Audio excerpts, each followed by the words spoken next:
This is MBRR Podcast, or Minnesota Black Robe Red Podcast.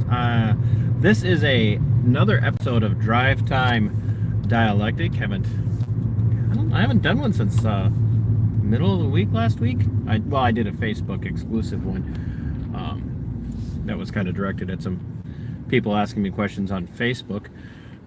Fake book. I don't know what you want to call it. One of those two. But yeah, this is a Drive Time Dialectic, and it should prove to be interesting to you guys.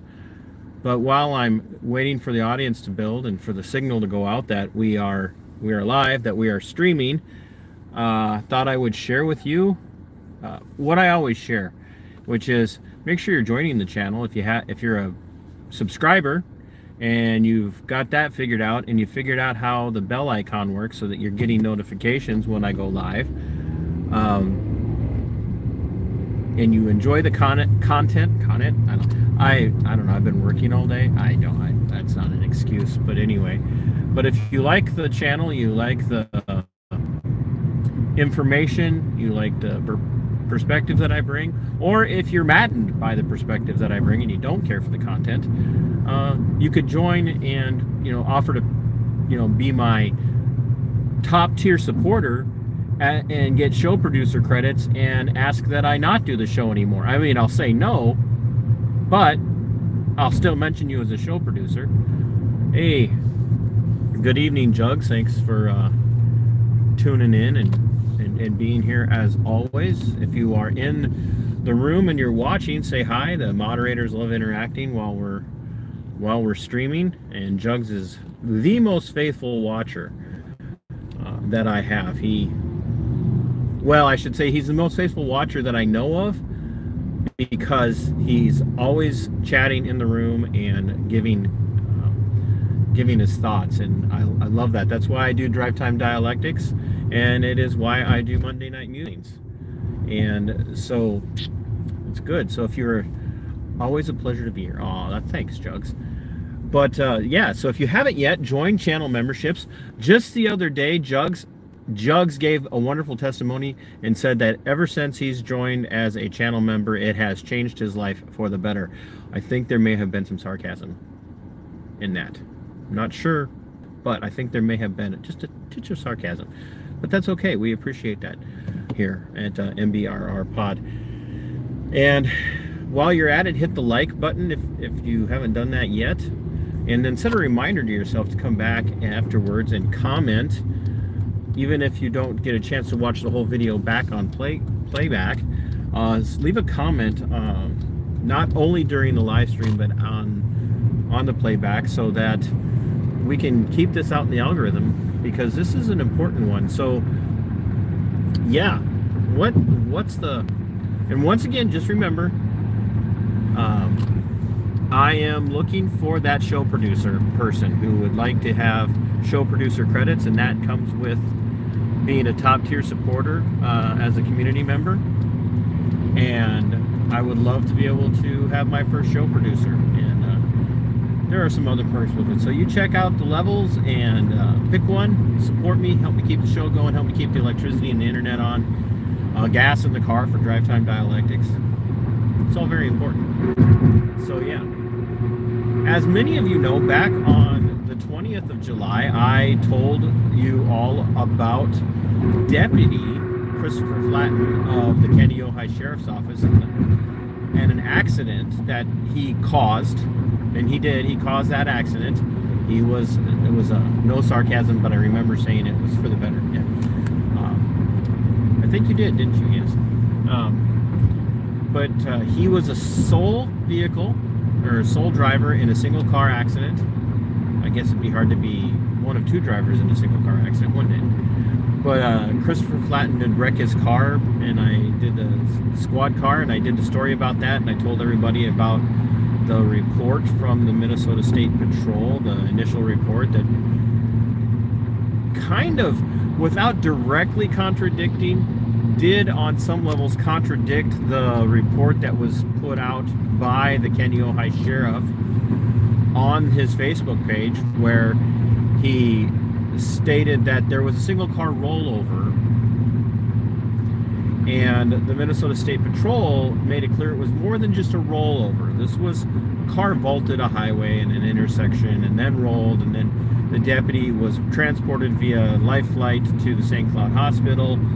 Not if you're schizophrenic, he says. Yes, absolutely. He was transported via life flight with non-life-threatening injuries. Subsequently, we have found out through the State Patrol that Deputy Flatten has had his case turned over to now Meeker County for identification of whether or not there will be charges pressed as it relates to the case. Now, I'm rehashing a little bit of what I broke to you on Monday night. And thank you so much to my assets and my resources in Kandiyohi County, in the area there, as well as directly in the city of Wilmar. I cannot express enough thanks and appreciation for what you guys are doing in getting me the information as you can get your hands on it. I've got several people who are doing the yeoman's work of data practice requests. You guys often refer to it as a FOIA, and FOIA is federal law. It's not the same as what you do in your own state, but they're doing data practices requests to get me information. People are digging into their other assets and their resources.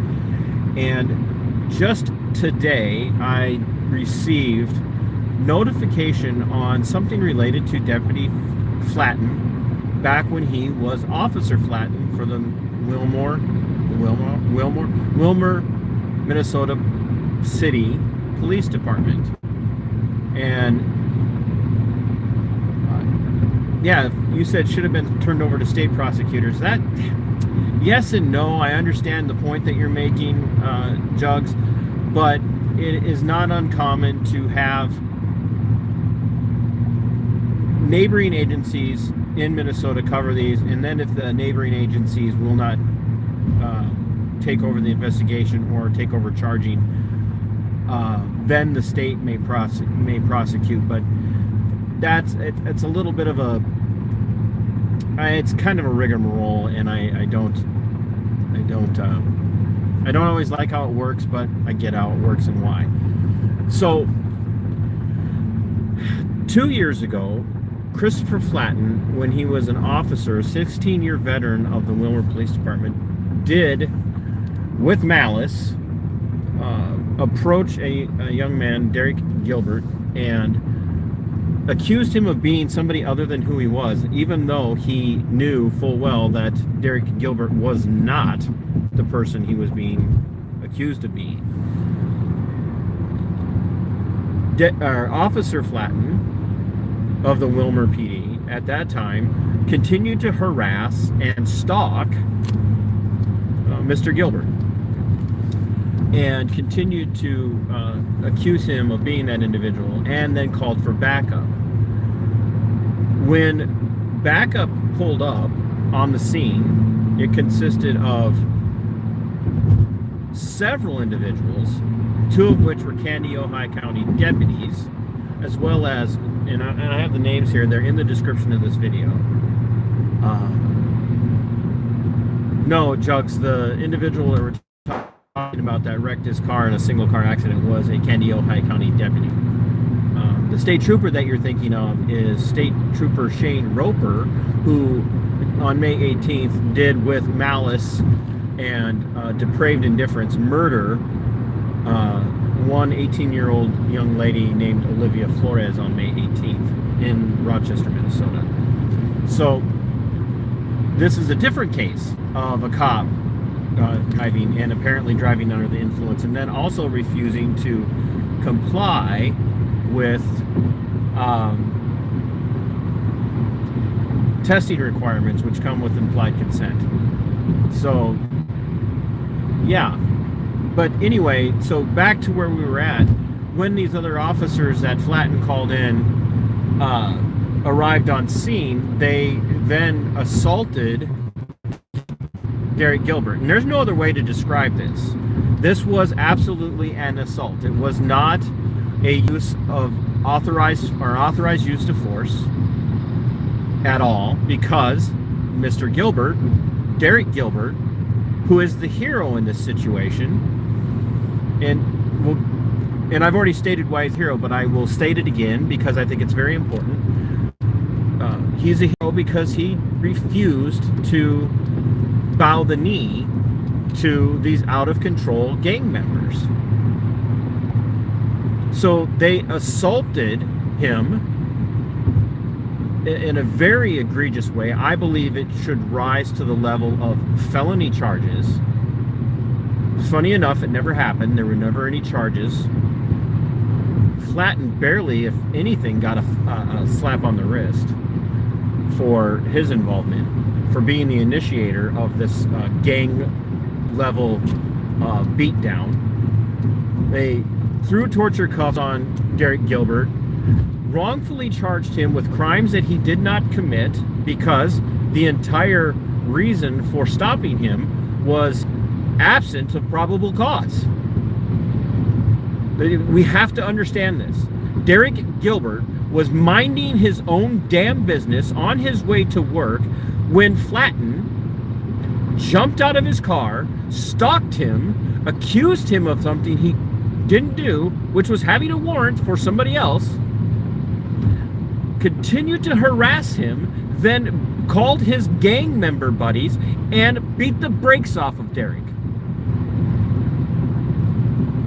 Then charged him with a crime that he did not commit, wrongfully imprisoned him. That's kidnapping, folks. Kidnapped him, cost him his freedom, and put him in hell for 6 months, facing and fighting charges for something he didn't do. If you or I did that, if I jumped out of my car and accused you of doing something wrong and then harassed you and followed you and stalked you down the street for even 30 seconds and then called my buddies to come join me in that, and then we kidnapped you and we threw flex cuffs on you and we put you through hell for 6 months, we would all be in prison for a very, very long freaking time. Do you understand? But no, instead it was Derrick Gilbert who had to fight a criminal case that was non-existent and was eventually dropped. And so I've had people reach out to me and go, so what's the problem? If they drop the charges, no harm, no foul. Because he had to spend money of his own money on this, in his own time. He had to give up days off from work. He had to, I don't know for whether or not Derrick lost his job, because if I remember correctly, he was walking to work. Now imagine you don't show up for your job with no notice. You're on your way to work and all of a sudden you don't show up. There are many employers who will terminate you on the spot for one call, no show. And rightfully so. They have that right. As private businesses, they have that right. But see, when out of control, corrupt cops, dirty deputies, turbid task force members get involved with this tyranny because they have cop privilege, they can do whatever they want, and know that no one's going to hold them accountable on a criminal level, because cops don't arrest cops. And when you do find cops that are willing to arrest cops, especially when you find a cop that's willing to arrest a cop for doing something on duty that's criminal and is wrong, it makes national, if not international news. But that's so few and far between. Like, I cannot count on two hands. I may only need one. The number of stories I've read of police officers arresting police officers for crimes committed on duty in the last 1.5 to 2 years. And that is exactly what happened to Derrick Gilbert. He was victimized by law enforcement. He was victimized by criminal elements within Kandiyohi County law enforcement. Wilmar PD, Kandiyohi County Sheriff's Office, and a member of, I don't know how to describe it to you,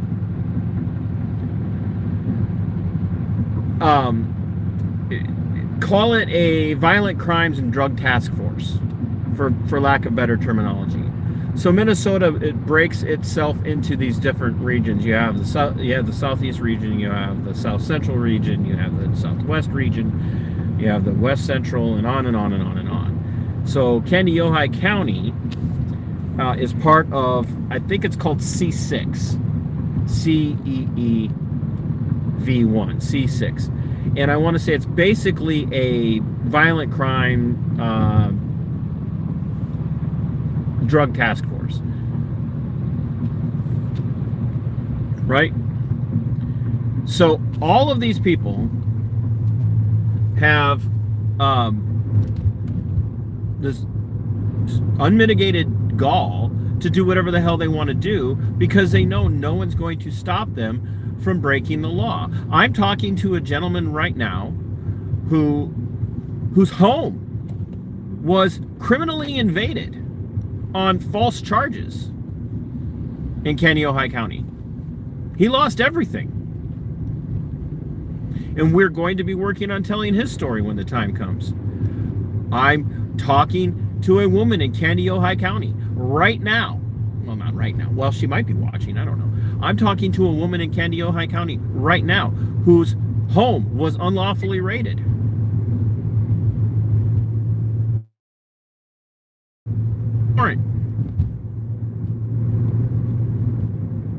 Fighting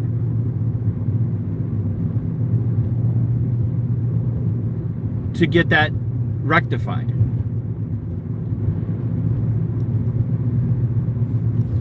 See, this is not just something that happens in large metro areas. You know, you think of New York, and New York's known for two different police commissions that are investigatory commissions that were set up to address accusations and problems within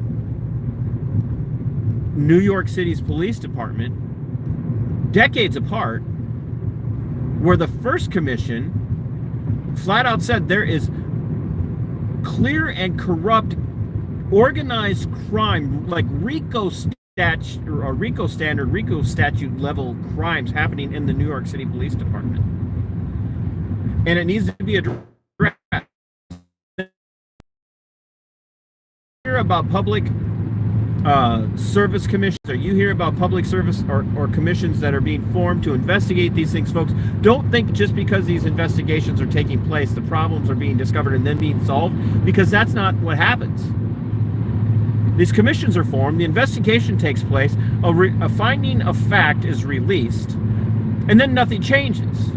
Nothing changes.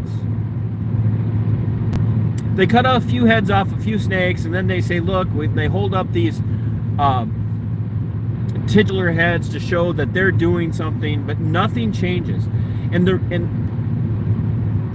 so when I bring up a place like New York, talk about LA. LA's had the same problem. Everybody thinks of these things being these big city problems where the mob operates and gangs, you know, these drug gangs and others operate, now sex trafficking cartel gangs and all of this.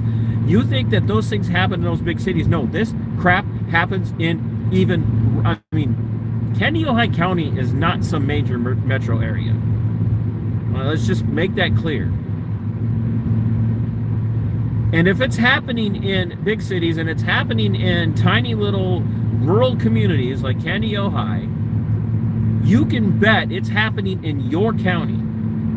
You can bet it's happening in your tiny little town. And I say this, I know, ad nauseum. You guys are sick of hearing me say that. Those of you who tune in to me all the time are sick of hearing me say that. But the reason why this crap keeps happening is because nobody's doing a damn thing about it. Like, we have got to start getting involved. Derrick Gilbert did not need to go through this, because I guarantee you, and I've said this, we're working on getting the background of Christopher Flatten from both Wilmar and Kandiyohi. And in one case, just to find out what's going on with his alleged, purported, reported driving under the influence case, where all that's happening, we're now being told we aren't releasing that information because we don't even have a file on it yet, because we haven't made a decision as to whether or not there's even anything here to charge. Now, look, folks, when the State Patrol gave the information to my source, they said we will not release any files because it has been turned over to the county prosecutor for decision on charging. It's basically, I'm paraphrasing. I can tell you that the verbiage used by the State Patrol, Minnesota State Patrol Office Information Officer, made it very clear that there's something in that report that shows there should be charges. Because without knowing what the finding of fact is in this situation, the verbiage indicates that there's something there that needs to be weighed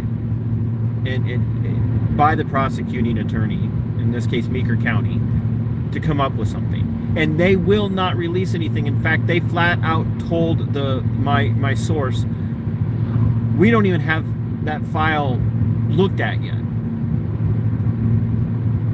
That's asinine. I have to do something here.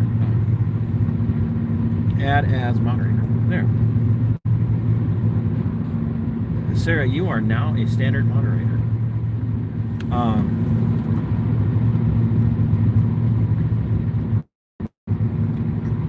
And folks, I would like to introduce you to Sarah Sanders, a very good personal friend of mine, and she's also going to be the next Libertarian candidate for City Council in the state of Minnesota when the timing is right.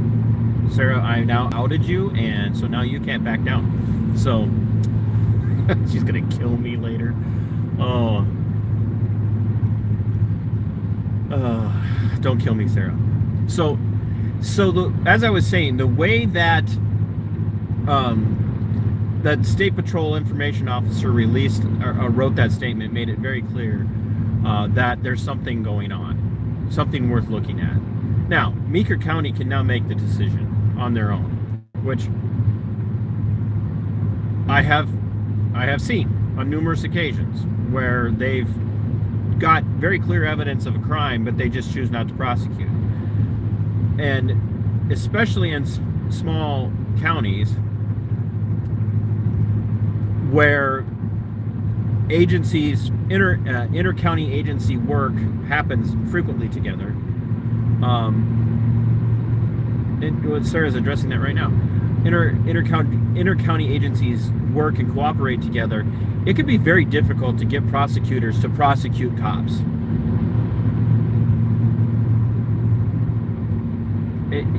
You need to understand that. It's actually easier to get prosecutors who are doing their job right to prosecute cops in big cities because they don't have that working relationship in the same way. Like, you look at a cop in New York City is not going to know the DA. Probably not going to know anybody from the prosecutor's office except for some schlep intern. And schleppy interns just don't have influence. They're not going to go, hey, boss, don't prosecute this guy. And as Sarah said, they all know each other in these small communities, so they watch out for each other and they'll try and make things go away, which is one of my number one concerns with Olmsted County Attorney Mark Ostrom and Trooper Shane Roper. He's got, today is the 28th, he's the 8th days before he has to turn himself into court for his arraignment. Still hasn't even technically been charged yet.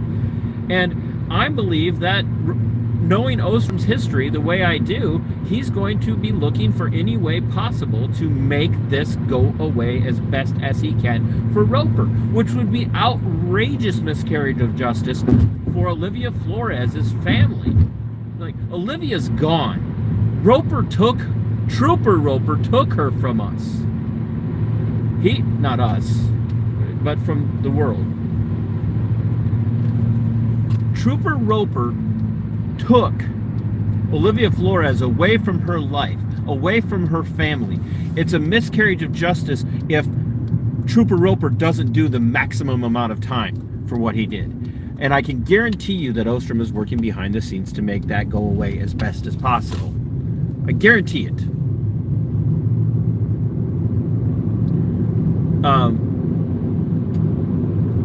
When I look at this case now with Meeker County looking at Flatten, I'm like, I can imagine they're looking for a way to make it go away.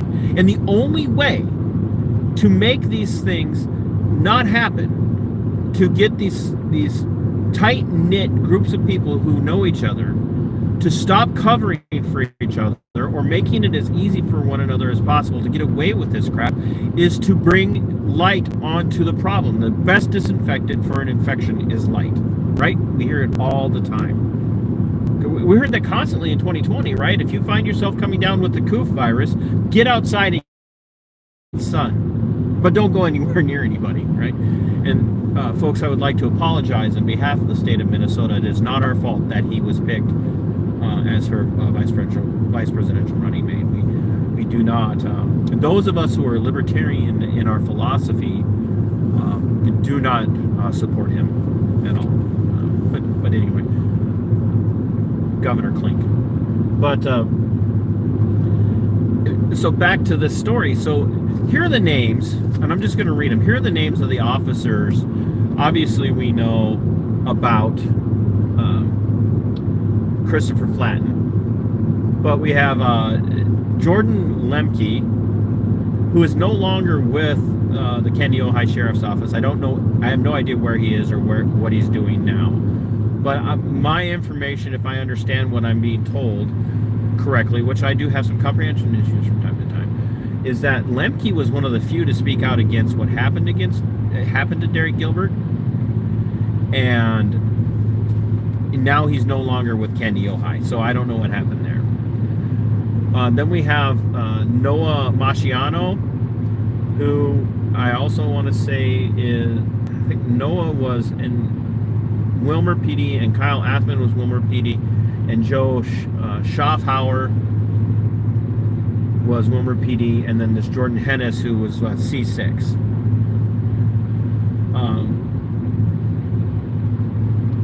And of course, I did not, of course, but I did leave out one name, and his name is Robert Braness, who was Kandiyohi County deputy and still is. I have been told that from my inside sources that Robert Braness, that Robert Braness is very familiar with Derrick Gilbert. That he knew Derrick, not intimately, they weren't hanging out together, but he knew Derrick, has known Derrick for a long time. Derrick knows a lot of the cops in the area, knows a lot of the officers, a lot of the deputies, because he works at different restaurants, he as a chef, as a cook, and they all know him.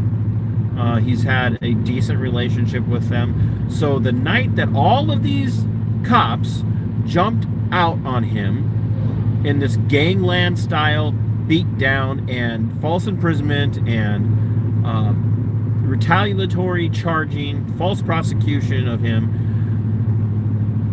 they all knew who he was. They all knew. They all took part in it, even though they knew who he was and that he wasn't the person that they were looking for. And as far as we could tell, and we are working on getting more information, but as far as we can tell, the only one that's got even so much as a slap on the hand, a slap on the wrist, was Flatten. And according to the ACLU press release, Wilmar PD and the city of Wilmar basically said, well, this is an education issue and we need to do something about that, and that'll get done. But, and I've said this in every video I've done about this story now, the Wilmar PD response to this blue line thug gang conducting itself in such a violent and reprehensible manner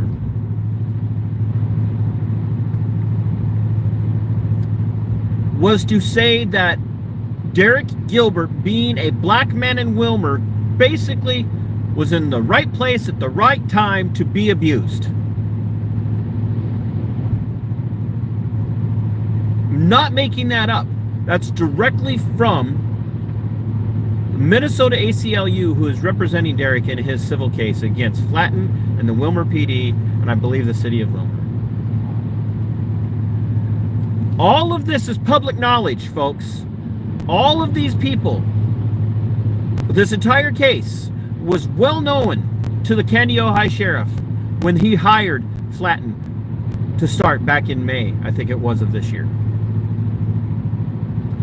Well aware. The sheriff at the time that Flatten was hired, there was no way in hell that ignorant son of a bitch didn't know who he was hiring. There's no way he had no idea.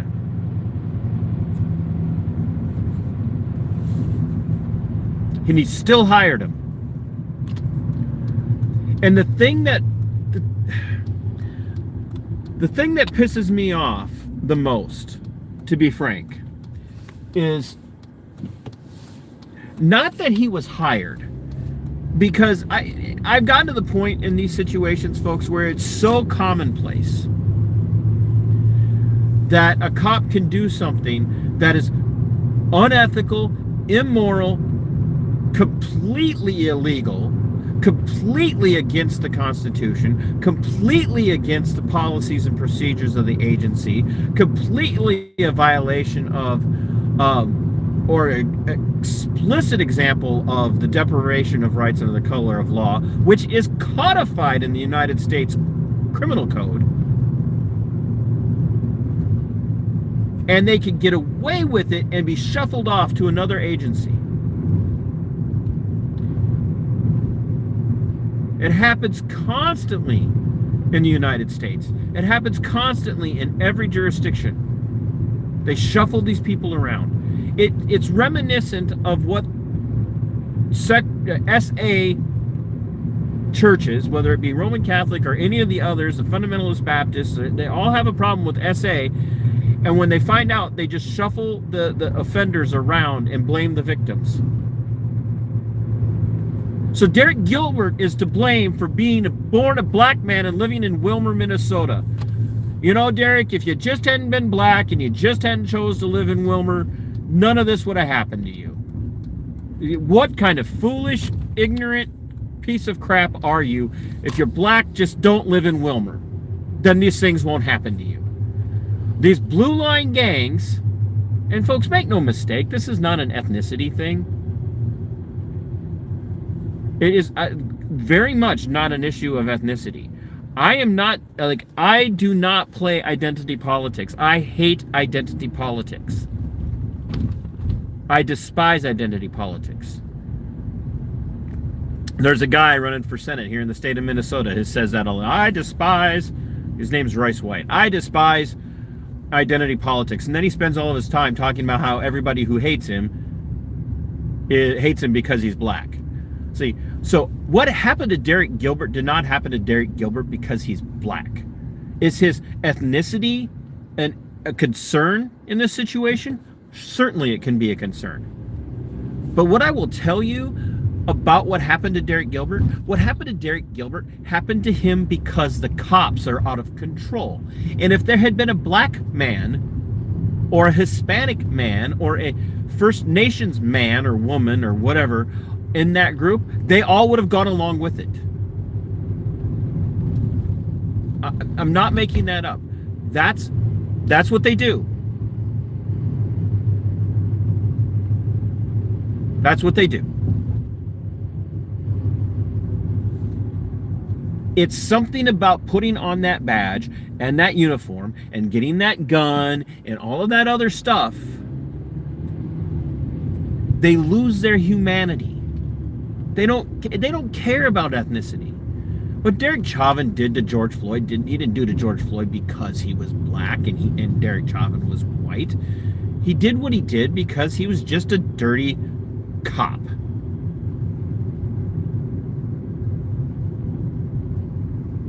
It's just the way it goes. It's just how it is.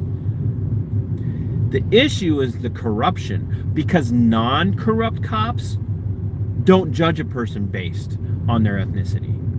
If you're judging a person based on ethnicity,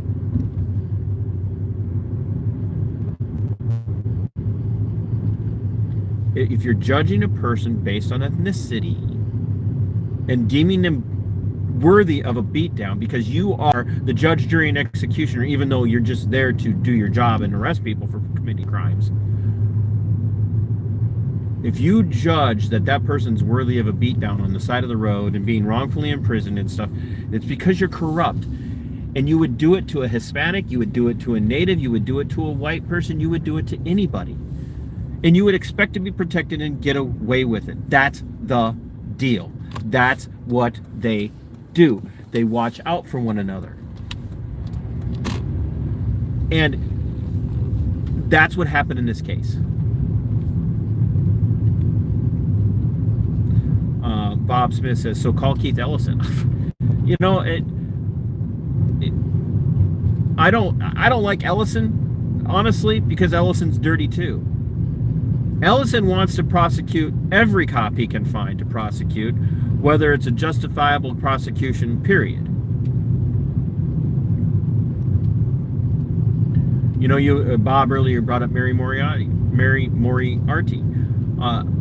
I would love if Mary would actually prosecute somebody who's violating the Constitution.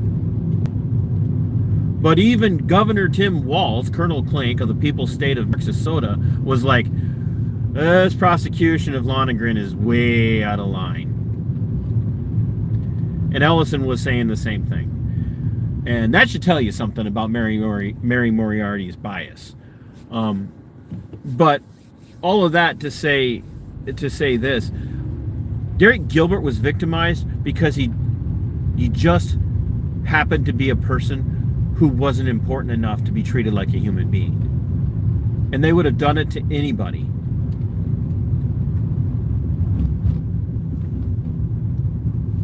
They just would have. They would have done it to anyone. And I can tell you for a fact that the people that cops like to victimize the most are the people that speak out the most.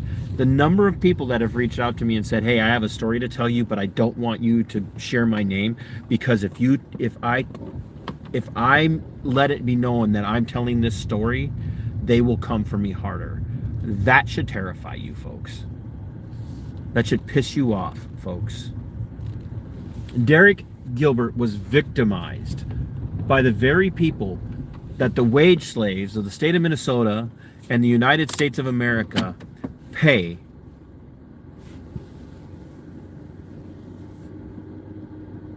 through threat of force. Your wage slaves, you pay the salaries of these people who have the authority to come and take your stuff from you and take you to jail for not paying the taxes that they force out of your pocket to pay them to do what they do.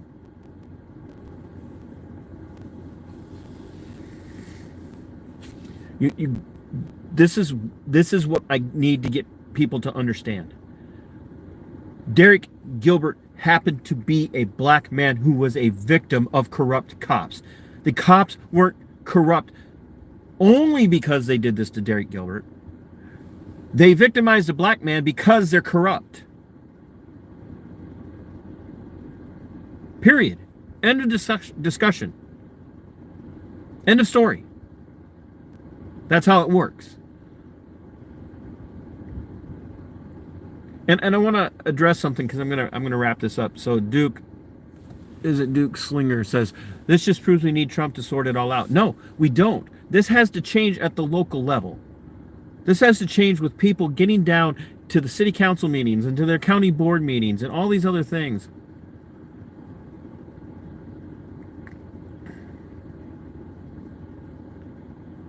We here in the United States have a bottom up or a top down approach, in the sense that the top of the structure is us. We the people are directly under the Constitution, and then every level of government that comes under us, city, school board, the county, all of that, the federal, all of that, they all work for us. We're the authorities, but we've allowed people to look and say things like Donald Trump or Joseph Biden or Kamala Harris, they're the solution. They're going to fix all this stuff. No, they make it worse. They make it worse. The answer is we the people at the local level, holding these thugs accountable, demanding change, demanding that these people be fired. And if that leaves your town or your county without law enforcement, good. Because if the only law enforcement you can have are corrupt people, are dirty cops, or cops who don't speak out, which are still corrupt, dirty cops, then you don't need law enforcement. That'll send a message. That will send a message. Derrick Gilbert is a hero because he fought this, and now he's going to hold them accountable. Hopefully he gets a huge settlement. But hopefully this helps pull the threads of the unraveling sweater of the corruption in Kandiyohi County, starting with their sheriff and starting with the chief of police of Wilmar and on down. Hopefully this starts to pull this apart. Hopefully we shed so much light on this that these people have to run and hide for fear that their names are going to come out. And I'm going to read these names again. You already know Chris Flatten. I don't know where Jordan Lemke is. I'd like to hear his story. If somebody knows how to get a hold of Jordan, I'd like to hear what he has to say about why he's no longer with Kandiyohi. And that's genuine. If you can find Jordan Lemke, I would love to talk to him. Robert Braness, Noah Maschino, Kyle Athmann, Joe Schaefbauer, and Jordan Hennes. These people, more dangerous to you than a drug dealer, more dangerous to you than a sex trafficker, more dangerous to you than a bank robber, more dangerous to you than a SA predator.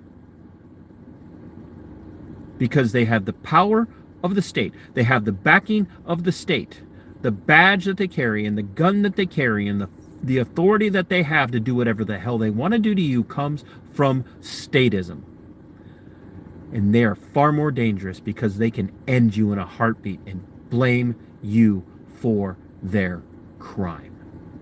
This crap has got to end. It's got to end now, and only you, the local person, no politician, no president, no senator, no congressman, no city council member, no mayor is going to change any of this until you, the people, stop waiting for someone to step in and fill the gap, fill the void, and do the work. You have to do the work.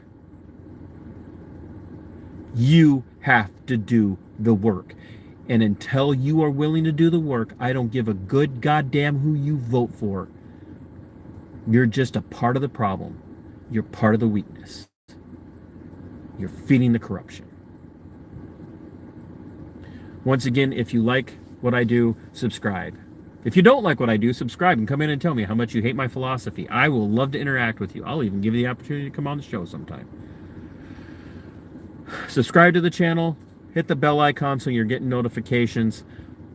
Share this out. Make sure everybody is seeing this. Let's make this story about Kandiyohi County and the corruption in the Blue Line Gang there. Let's make this go viral. Let's get these people exposed. I'd love for a bigger channel to come out and shine light on this. If it leaves me in the dust, I don't care. This is not about me. It's about you guys. This is about Derrick Gilbert. Yes, step one is going to the city council meetings and talking about this stuff, whether they want to hear it or not, Sarah. But this is about people like Derrick Gilbert, the real hero. He's the real hero here. Derrick Gilbert, you are a hero. If you ever watch this or see any of this stuff, you are the hero. And those of you who I'm in conversation with, you're heroes too. Let's see what we can do to get help for these poor people in Kandiyohi County. So until next time, my friends, fight for your freedom, it is yours. Fight for your liberty, it belongs to you. And sic semper, Tyrannis.